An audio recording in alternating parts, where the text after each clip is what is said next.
22장이 되겠습니다. 계시록 22장 17절 한 절만 보도록 하겠습니다.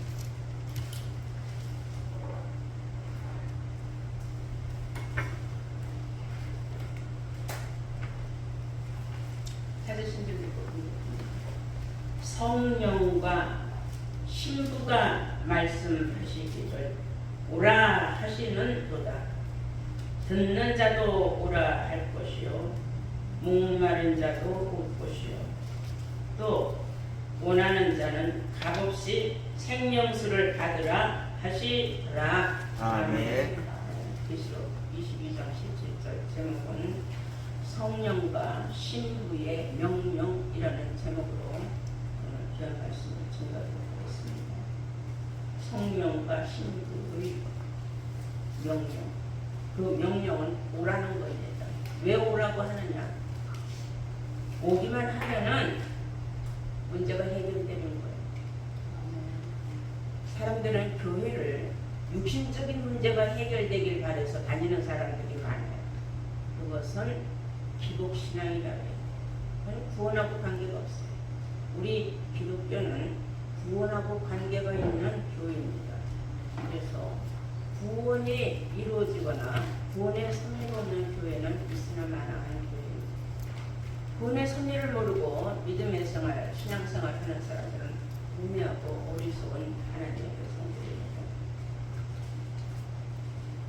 사람이 신앙의 삶을 살면서도 가끔 또는 때때로 어떤 사람들은 내가 왜 신앙생활을 하는지 믿음에 확신이 없는 사람들이 되어 있어요. 그것은 천국에 대한 확신이 없습니다. 그리고 삶이 고달프고 힘들다고 신앙생활을 때려치는 사람들도 많아요. 그렇다고 해서 고달픈 신앙 삶이 고쳐지겠습니까? 해결되겠습니까? 신앙은 신앙이고 생활은 생활일 뿐입니다. 왜 오라고 하느냐? 와서 뭘 하라고 하느냐? 해도 다윗의 성경 안에 성령과 신부가 말씀하시기를 오라 명령을 해요. 오라 하는 건 명령이에요. 듣는 자도 오라 할 것이요 목마른 자도 올 것이요 또 원하는 자는 값 없이 생명수를 받으라. 문제는 생명수라는 거예요. 생명수를 줄 테니 값을 논하지 말고 뭐 돈 주고 사가라는 것도 아니다.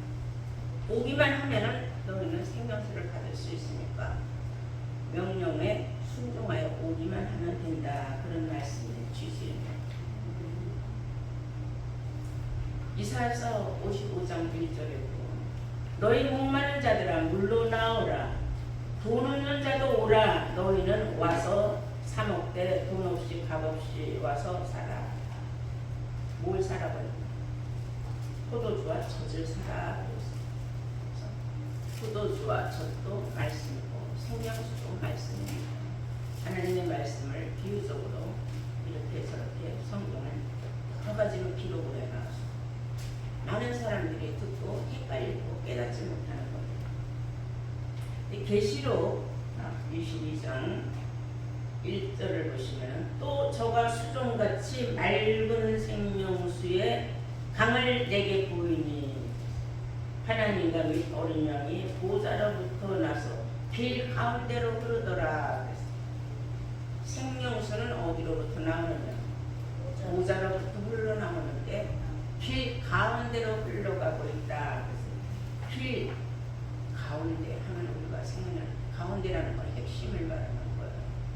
실상적인 어떤 길 한복판을 말하는 거예요. 요한복음 14장 6절에 예수님이 내가 곧 길이요 진리요 생명이다. 누구든지 나로 말미암지 않냐고는 내 아버지께로 올 자가 없다 그랬습니다. 그러니까 예수님을 알려면 예수의 길을 알아야 돼요. 예수의 길은 진리라고 했어요. 진리를 알아야 생명을 얻을 수 있다. 근데 우리는 막연하게 예수는 길이요 진리요 생명이요 이렇게만 알고 있어요. 있는 사람들이 많죠. 그러나 우리가 성경을 자세히 보면 왜 예수님은 길이 되고 생명이 되고 진리가 됐는가? 왜 예수님은 그렇게 말씀을 하시고 나로 말미암아서는 내 아버지께 올 자가 없다고 했느냐? 아버지께로 간다는 건 천국을 간다는 거예요. 천국을 가려면 진리의 길을 따라서 생명을 얻는 자만 곧 천국을 갈 수 있다. 아버지를 만날 수 있다. 하나님을 만날 수 있다. 그런 뜻이 되는 거예요. 잠언서 3장 17절에 그 길은 그랬어요. 그 진리의 길은 줄군 길이요 그 첫병은 다 평강이니라.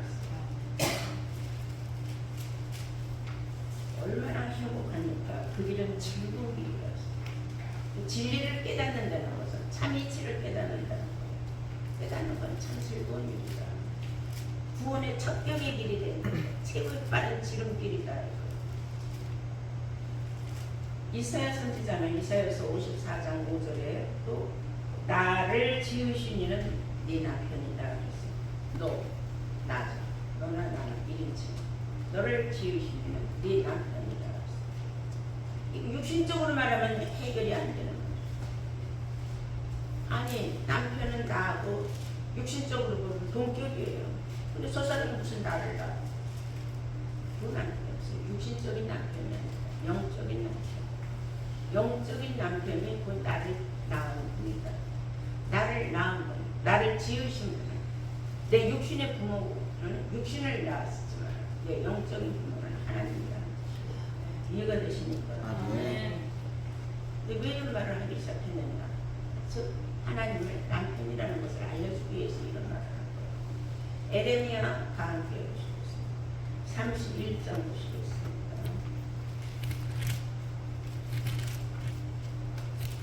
에레미야 31장 다 찾으신 분 32절 보시겠습니다. 새 언약을 세운다는 이제 하면서 나 여호와가 말하노라. 이 언약은 새 언약을 원한 말. 내가 그들의 열조의 손을 잡고 애굽 땅에서 인도하여 내던 날에 세운 언약과 같지 않다. 새 언약은 내가 애굽 땅에서 이스라엘 백성을 홍해바다를 건너고 광야 40년을 건너와서 저가 꿀이 흐르는 가나안 땅으로 데리고 간다고 나온 그때 준 시내산에서 모세에게 주었던 첫 언약하고는 다른 거예요. 새 언약은 그게 아니다 하면서 왜 이런 말을 하느냐? 애굽 땅에서 인도하여 내던 날에 세운 것과 같지 아니할 것은 내가 그들의 남편이 되었어도 그랬어요. 이스라엘의 남편이었었다 이거예요. 하나님이 첫 언약을 주셨을 때도 이스라엘에게 남편이 되었었다. 그런데 그들이 내 언약을 파였습니다. 그들이 내 언약을 파였기 때문에 그들은 다시 말해서 더 이상 내 아내가 아니다. 나는 더 이상 그들의 남편이 아니다. 이스라엘의 남편이 아니다. 이스라엘에 예수 믿는 사람들이 이스라엘이다. 비유적으로 한 말입니다. 그러나 그날 후에 내가 이스라엘 집에 세울 언약은 이러하니라. 곧 내가 나의 법을 그들 속에 두며 그 마음에 기록하여 나는 그들의 하나님이 되고 그들은 내 백성이 될 것이다. 내 법이 마음속에 들어가 있는 사람, 그 법은 새 언약이거든. 새 언약의 법이 들어가 있는 사람만이 내가 그들에게 남편이 되고 그들은 내 백성이 될 자격이 있는 것이다. 그러므로 첫 언약은 이미 파해진 것이다. 그때 내가 그들의 남편이 되었어도 이제는 다 끝장났다 이거예요. 하지만 어려운 말씀 같지만 우리가 그동안 그런 말씀들이 많기 때문에 말씀이 다 아구가 맞아가면서 그렇구나. 첫 언약은 파해진 겁니다. 그러니까 이제 하나님은 다시 새 장가를 들 수밖에 없어요. 왜냐면 원래 있었던 그 이스라엘하고는 남편에 대해서도 내가 그들을 전혀 버렸다 이거예요. 더 이상 내가 도와주지 않았다. 왜냐? 이유는 그들이 내 약속을 파했기 때문이다. 그러므로 하나님은 이제 새로 또 장가를 줄 수밖에 없어요. 성경을 보면. 호세아서 2장 16절을 보십시오.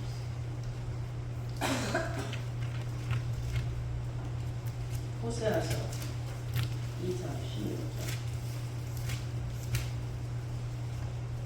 찾으신 분 있고 봅니다.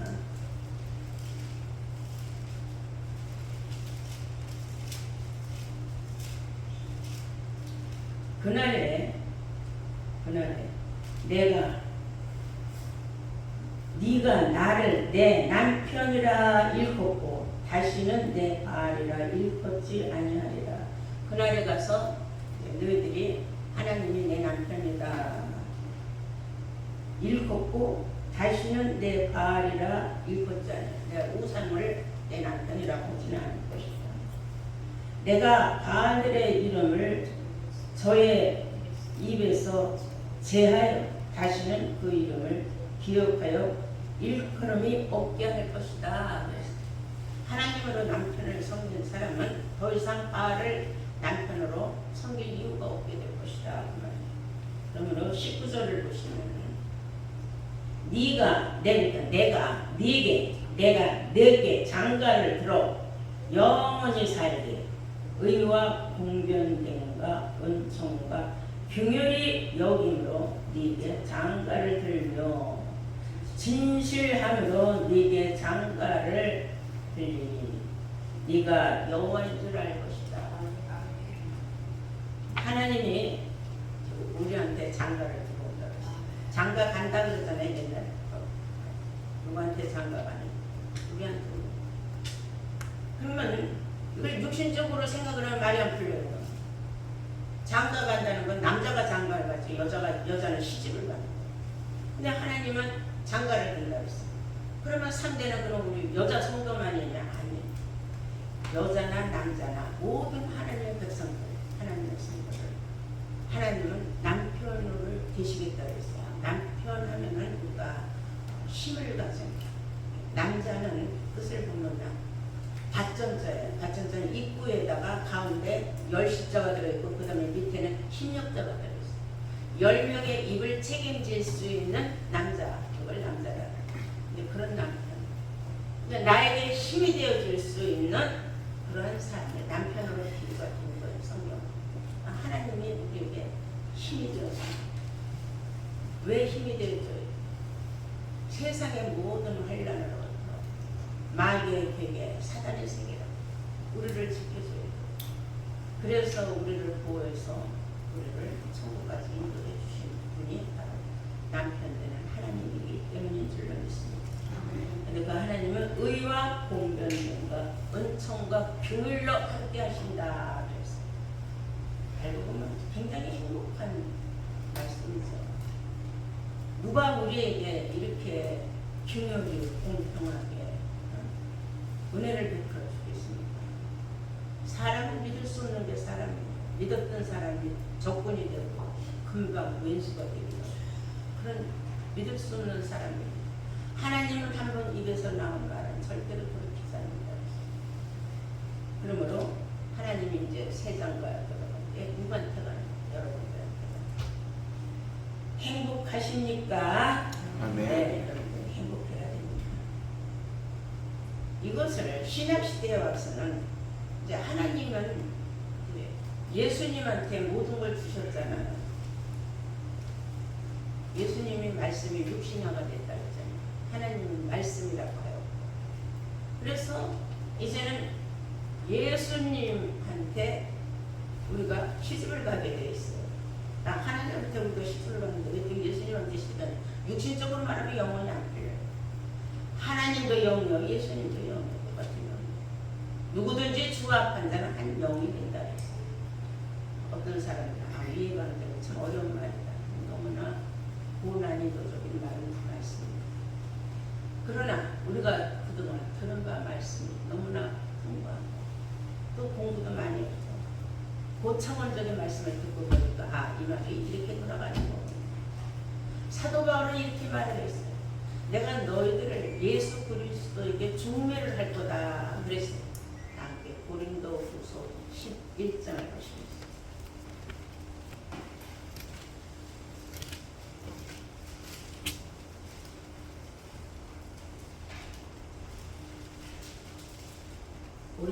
야고보서 11장 2절 보시겠습니다.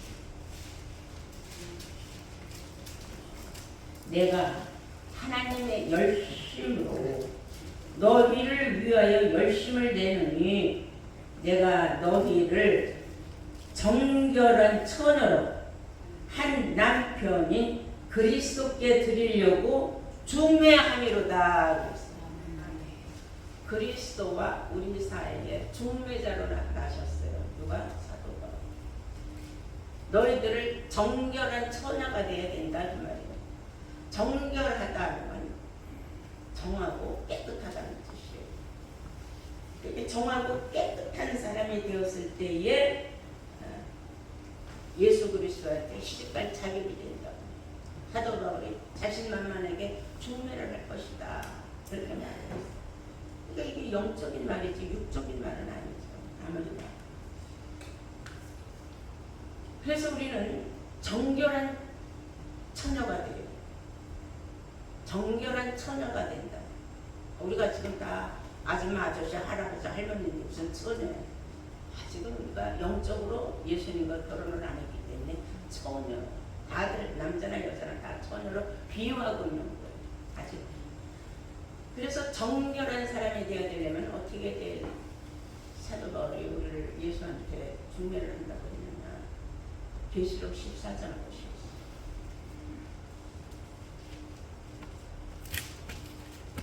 계시록 14장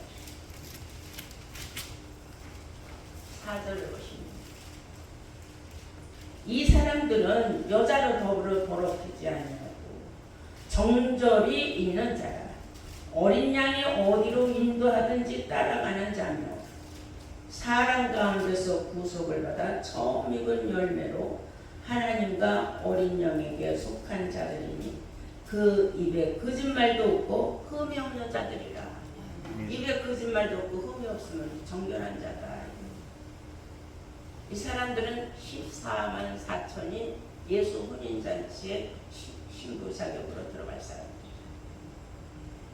그런데 성경은 왜 여자로 더불어 더럽히지 않은 사람이라고 말을 했느냐. 여기서 말하는 여자는 목자들을 말하는 거예요. 비유적으로 목자를 말하는 거예요. 여자가 아이를 낳듯이 목자는 수많은 성도들을 많이 배출을 하지 않습니까? 그러면 잘못된 엉터리, 사기꾼, 잡범 같은 그런 영이 막지 않고 깨끗지 않고 진리를 모르는 그런 목자들한테 가서 지저분하게 더럽히지 않은 사람. 처음에는 모르고 그런 데를 속겠다 일찍해도 그거 잘못된 걸 알고 깨닫고 나왔으면은 다시는 그런 데 들어가지 않아요. 그거 잘못된 데다 하면 다시는 돌아가지 말아요. 미련이 있어서 왔다 갔다 한다. 그래서 너희는 애국을 뒤돌아보지 말아요. 너무나 세상에 연연하고 세상에 너무 미련이 많으면 신앙생활에 해가 되는 거예요. 그래서 여러분들이 육신적으로 좀 고단하고 힘들더라도 자꾸 애국을 바라보고 신앙생활을 하기 때문에 내가 이렇게 어려움을 당한다 이런 생각하면 안 돼요. 신앙생활하고는 관계가 없는 거예요. 하나님은 물 속에서도 불 속에서도 내가 너희를 건져내 주겠다고 약속의 말씀을 하셨어요. 하나님이 주시는 물론 우리를 시험하는 기간도 있어요. 환난을 주실 때도 있어요. 그 후에는 다 하나님이 많은 복을 주시게 되었어요. 하나님께서 감당할 만한 시험만 주신다 그랬어요. 그래서 내가 다 감당할 수 있고 감내할 수 있다는 걸 하나님은 아신다는 겁니다. 무슨 말인지 이해가 되시죠? 아멘. 네. 그래서 14만 4천은 정결한 처녀가 되는 사람들이에요. 입에 거짓말이 없어요. 세상에 거짓말 안 하고 사는 사람 있어요. 어린애들도 거짓말하는 육신적인 거짓말을 말하는 게 아니라 영적인 거짓말. 영적인 거짓말은 비진리를 말하는 성경에 없는 말을 해서는 안 된다. 이 성경하고 틀리는 말을 하면 정녕 아침빛을 보지 못한다 그랬어요. 그러므로 성경과 틀리는 말을 해서는 안 된다. 그런 말씀인 줄로 믿습니다. 그러므로 우리는 이제 성경이 말하는 참 복잡한 이해가 안 되는 그런 말들이 많이 있어요. 하루는 성령으로요. 성령이라는 것은 환상적으로 성령으로 데리고 가서 뭘 보여준다고 했냐면 내가 너에게 어린 양의 신부를 보여주겠다 했어요. 그래서 따라가 봤더니 사람의 생각 같으면은 뭐 하얀 드레스를 입고 왕관을 쓰고 뭐 아름답게 이렇게 서 있는 여자를 보여주는 줄 알았더니 알고 보니까 뭘 보여주냐면 예루살렘 성을 보여주는 거예요. 자, 다음에 계시록 21장 9절 보시겠어요.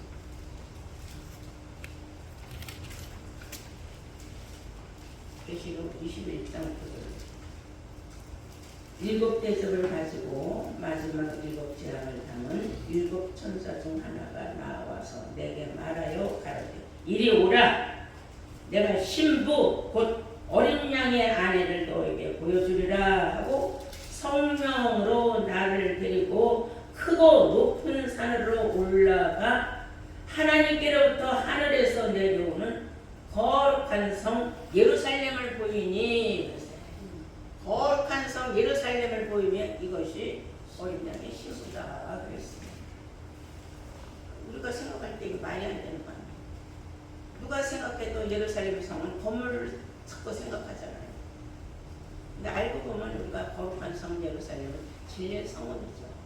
우리 모두 다 각자가 진리의 성읍이 되는 분들이에요. 하나님을 치는 거예요.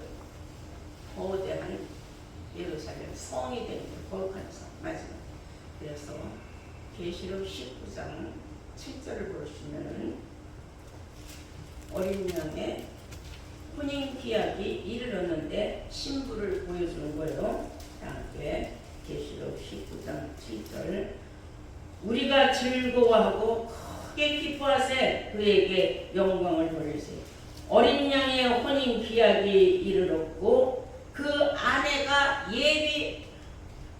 예비하였으니 예비됐다 이거예요. 지금 현재는 완료한 건 아니에요. 예비하였으니까 예비되는 중입니다. 그에게 허락하사 빛나고 깨끗한 세마포를 입게 하였은즉 이 세마포는 성도들의 옳은 행실이라. 성도들의 옳은 행실을 가진 사람들이 하나둘 모여서 여자로 더불어 더럽히지 않고 정결한 처녀로 입에 흠과 정과 티가 없는 사람 모여서 거룩한 성이 됐다는 그것을 어린 양의 신부라고 말하는. 우리는 어린 양의 신부라니까 어떤 자꾸 사람을 생각을 해요. 그게 아니죠. 알고 보니까 거대한 거룩한 성인 어린 양의 신부가 된다는 걸 우리가 성경적으로 깨닫게 된 줄로 믿습니다. 그러므로 우리가 이제 성령은 진리라고 하였고 진리는 아버지 말씀의 진리라고 하였고 하나님은 말씀이라고 했어요. 그러므로 성령과 신부가 총을 하면서 명령하는 거 와라 하는 것은 그것은 성령을 남편 되는 하나님을 비유한 것이다. 왜 오라 그랬어요? 와서 너는 생명수를 마음껏 받아 마셔라. 이런 일이 있다는 것을 성경이 우리에게 알려준 것은 우리 모두 다 신랑과 신부의 초청을 거부하지 않고 와서 지금 귀한 생명수를 마음껏 마시고 우리가 큰 성 예루살렘이 되어가고 있다는 것을 알려주기 위함입니다. 모두가 다 빠짐없이 한 사람도 나락된 자 없이 큰 성 예루살렘 성 안에 들어갔습니다. 그 일부로서 예수의 혼인잔치에 들어간 신부 자격을 갖추는 여러분들 되시기를 주의 이름으로 축원합니다. 아멘.